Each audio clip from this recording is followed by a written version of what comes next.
You're listening to your award-winning station, Radio Glamorgan. Here for you, all day, every day. Hello and welcome to the Sporting Roundup. I am your host Ben Jones and I'm joined by Dylan James and Jack Cook. This programme is presented to you by students at the University of South Wales. We have plenty of Welsh sporting action to get stuck into. Cardiff City kick off the weekend when they come up against Bristol City on Friday night in the Championship, whilst the Ospreys are at home to Leinster in the Pro 14 on Sunday. You can also look forward to our quiz too, where we will be putting your knowledge to the test. But first, we have an absolute classic to kick off the show. It's Africa by Toto. We are Radio Glamorgan. That was Africa by Toto. You're listening to Radio Glamorgan from the heart of the Heath Hospital. Before we get stuck into the weekend's rugby though, our sports journalism course leader, Julie Kissick, has something to say to you all. The relationship between Radio Glamorgan and the University of South Wales has been a long one, and it's been a very positive one, particularly in the last couple of years since Jamie Pritchard has taken over as the chair. Jamie is a graduate of ours at the University of South Wales, and he's also a radio presenter in a professional capacity in his own right down in Swansea.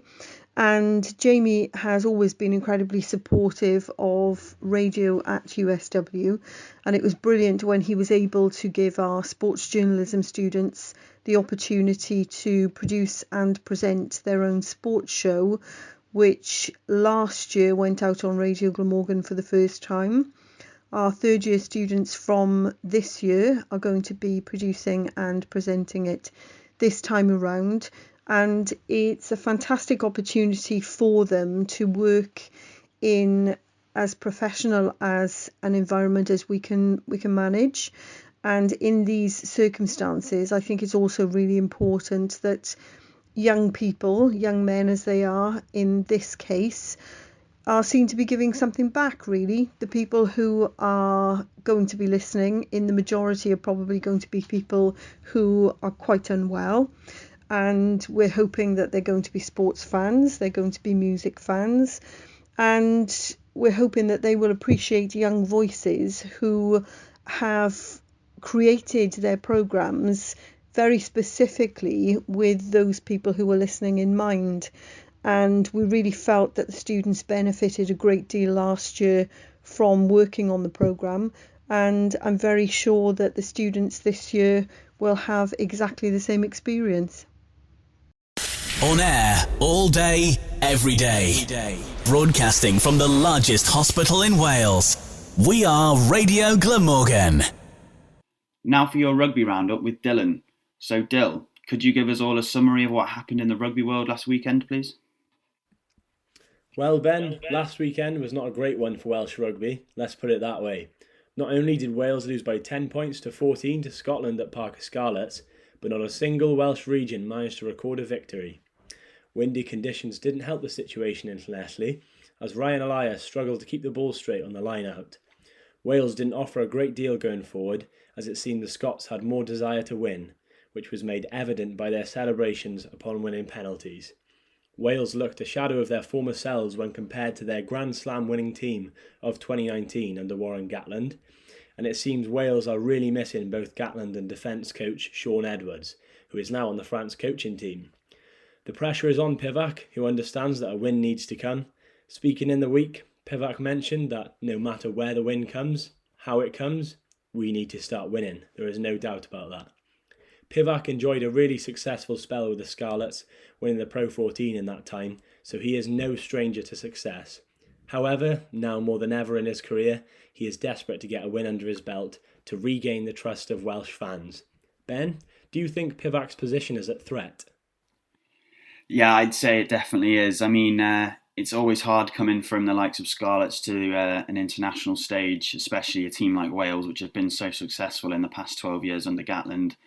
Pivac's like you said, he's no stranger to success. He won at the Scarlets, and he would have liked to have started at least a little bit better with Wales. I mean, it did start really well. We saw he was the first team to nil Italy in a long time, so that's no easy feat. I mean, Italy might not be the best team, but to nil a team anyway is spectacular. it is the lowest position Wales have finished in 13 years. To go from the highs of winning in 2019 and getting the Grand Slam to kind of hitting the bottom and finishing fifth, it's not rock bottom. Sixth would have been rock bottom, and we might be talking about a new coach now if that happened. But first to fifth isn't how we would have wanted to start, really, and it definitely isn't that great. I do think he's a threat, especially if he can't put up a fight against Ireland and England in the Autumn Nations Cup. You've got to put up a fight against them. England will be the big one, obviously, with the rivalry. Even that though, if you beat Georgia and it's not convincing, you don't run them over like you did Italy in the first game, then for me there's no saving grace, really. So moving on then to regional rugby. In the Pro 14, the Dragons lost to an in-form Munster side by 28 points to 16. West Walian Scarlets lost 3 points to 6 against Edinburgh. The Blues couldn't find a way to beat Ulster as they lost by 7 points to 11. Finally, in the most surprising result of the weekend, rock bottom of the Pro 14 Conference A, Zebra beat Ospreys 23-17, holding off a late stage from the Ospreys. So a weekend to forget for the Welsh rugby sides, really. What's in store this time around, though? So the Welsh national team aren't in action again until November the 13th, Ben, and this comes up against Ireland. This game will be the first fixture of the Autumn Nations Cup for both sides, in which head coach Wayne Pivac will be keen to secure a win after a poor run of form. All 4 Welsh regions are in action again. The Dragons play Connaught on Saturday and will be desperate to overcome an Irish side. Ospreys face a tough task as they come up against champions Leinster at the Liberty Stadium. Scarlets will look to get one up on neighbours Ospreys by beating Zebra at Parker Scarlets on Sunday. Finally, the Blues come up against an Edinburgh side looking for their second win over a Welsh side in as many games. Who would you like to see feature in the upcoming Wales fixtures, Ben? Well, I think Pivac's got to go down the route of the youth, I think. I think we should see the likes of Callum Sheedy and Ioan Lloyd. They're both very, very exciting prospects, and I think they might bring something a bit different to the squad that Pivac's not had so far, perhaps. We've seen already Louis Samet, he's quality. We've seen him, he's impressed in the little time we've actually seen him on the pitch, but you can tell he's one for the future. And I think you should bring Callum Sheedy and Ioan Lloyd in as well. I mean, at least get them in the squad. They've come through the Wales setup. I think putting them in the squad is going to do them the world of good for the confidence, and it might bring a little bit of competition for the likes of Bigger, who seems settled at the minute in that number 10 role. Talking about Bigger, he's had a really busy season with the Saints, so he's not going to be able to play all the time he's getting on, so obviously he's going to pick up more injuries perhaps. He actually went off the other day with an injury, didn't he? After picking it up against France, I think, where he didn't want to come off. And his replacement, Patchell, came on, and it's probably one of the worst games he's played in a Wales jersey, and that's not what you want from the bench, really. You want them to come on and make an impact, and that's where I see Callum Sheedy being able to do that. I mean, he is very, very good. The only reason I think Pivac might not be experimenting and going towards this youth kind of setup is because his job might actually be on the line, and I was going to ask, what has he got to lose? Well, I know the answer, and it's his job, so he's going to be a bit sceptical, and I think he might be leaning towards kind of Gatland's boys, we'll call them. So yeah, that's who I think should be involved: Callum Sheedy and Ioan Lloyd. Pivac might see something different, we never know, but yeah. Who do you think should be included though? Well, Ben, I would quite like to see the Scarlets' Kieran Hardy and the Ospreys' Sam Parry get a chance. Hardy has been in fine form for the Scarlets, and I think he might be a contender to challenge for that 9 jersey in the coming years. Gareth Davis and Rhys Webb aren't getting any younger, and by the time Thomas Williams comes into the fold to replace them, there needs to be someone to challenge him. I think Hardy can do this personally. Sam Parry now, he's 28 years old, so he's no spring chicken at that. He's had a few impressive seasons with the Ospreys now, and if anything, his call-up should have come sooner. I think he'll be chomping at the bit to pull on that Wales jersey before he gets any older. Now it's time for the first quiz round of the show. So for our first question, Arsenal won the Premier League in 2004. But why was it so special? Remember, you will be finding out the answers to the quiz at the end of the show. Before moving on to the football roundup, we have another song for you. Up next, it's Wales' very own Stereophonics with Have a Nice Day. You're listening to Radio Glamorgan. And that was Stereophonics with Have a Nice Day. Now it's time to move on to the second quiz question. How many balls are there in snooker, including the cue ball? Don't forget, you will find out the answers at the quiz at the end of the show. Now it's time for your football roundup with our reporter, Jack Cook. Thanks, Ben. Acting head manager Rob Page announced Wales' squad in the absence of Ryan Giggs ahead of their friendly against USA, and also see the continuation of the Nations League with games against Ireland and Finland. The squad sees the return of Gareth Bale, who is back in the squad after missing the last campaign, but we will be without Aaron Ramsey after he was late substitution in midweek game with an injury. Wales will also see the returning faces of Tom Lawrence, James Lawrence and Tom Lockyer back into the squad, and also Euro 2016 squad member Owen Vaughan-Williams. It was also a good day for Newport County as goalkeeper Tom Kings returned to the squad, and a first call-up for Josh Sheehan after his impressive performances for Newport County. In club news, Cardiff City face off against Bristol City in the seven-side derby at the Cardiff City Stadium on Friday night. Cardiff come back off a comfortable 3-0 victory over Barnsley in midweek. This is what Bluebirds manager Neil Harris had to say ahead of the derby. I don't even look at Saturday and Sunday and the international break. The bottom line is, this isn't like any other game. Swansea fixtures and Bristol City fixtures are about winning. And getting bragging rights over the opponent. So that's all I look at. After that, it will take care of itself in the future. Understand the question of don't want any hangovers in the national break, or you want the positivity. It's just about the game, making sure that I pick the right team, the right tactics, and we win the fixture. Swansea City will take the long trip to Norwich, with both clubs sitting in the top six, looking to be a classic game. Top of the table, Newport County travels to Leyton Orient. Newport will look to gain their form in the league after losing to Carlisle in midweek. So, Jack, obviously you said the Wales squad.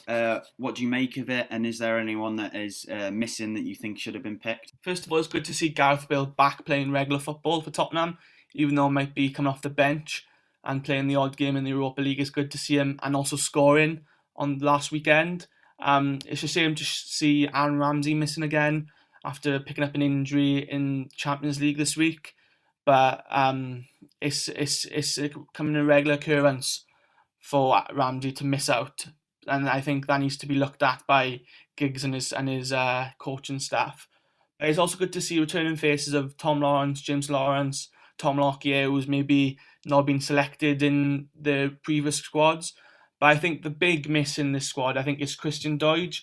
The striker has been in fine form for Hibernian in the Scottish Premier League. He's scored some amazing goals. His record was phenomenal. And with Kiefer Moore, who's obviously the main striker for Wales, he's played almost 7 games in 19 days, which for a striker of his stature, he must be knackered. And I think that Christian Doidge could have come off the bench and provided that extra support for Kiefer Moore if he wasn't fit to play. So moving on to then the club game. So we'll start with Cardiff and Bristol in the River Severn derby. How big is it that Harry Wilson is kind of performing so far, and what do you make of his link up with Kiefer Moore, his fellow countryman? Yeah, I think Harry Wilson's been a huge signing for us, even though he's just come back off a hip injury. But the games he's played in, like he scored an absolute worldie in midweek against Barnsley. I think just his presence alone brings the creative spark that Cardiff City need. With only having Lee Tomlin in the team, who's injury prone as everyone knows, it's good to have someone like Harry Wilson who can come in and fill the void when Lee Tomlin's injured. And obviously it's great to have the Welsh link between Kiefer Moore and Harry Wilson, which is always good to see for a Cardiff side, who's obviously from Wales. So moving on to Swansea down the road, they face off against Norwich, so it's second versus third. It's a big fixture so far. What do you make of the Swans season? Yeah, I think Swansea had the best start to the both teams in the Championship compared to Cardiff. With them both being in the playoffs last season, obviously both losing in the semi-final.